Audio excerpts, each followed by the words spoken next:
నన్ను ఎవరు ముట్టుకున్నారో ముందుకు రండి. అది నేనే. నీ వస్త్రపు అంచు నిజంగా నీ అంచు మాత్రమే. నువ్వు అపవిత్రం కాలేదు. నా వస్త్రం ఎందుకు? నన్ను క్షమించండి. నేను అడిగి ఉండాల్సింది. కానీ మీరు నన్ను తాకితే అది ధర్మశాస్త్రం ప్రకారం మిమ్మల్ని అపవిత్రం చేస్తుంది.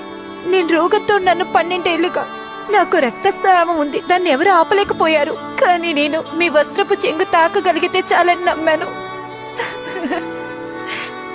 నా కుమార్తె. నేను ఎవరి కూతుర్ని కాను.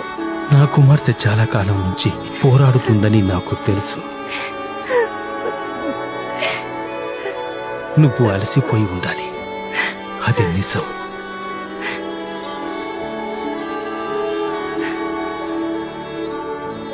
సమాధానముతో వెళ్ళుము.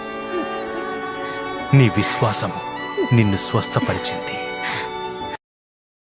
Download ShareChat.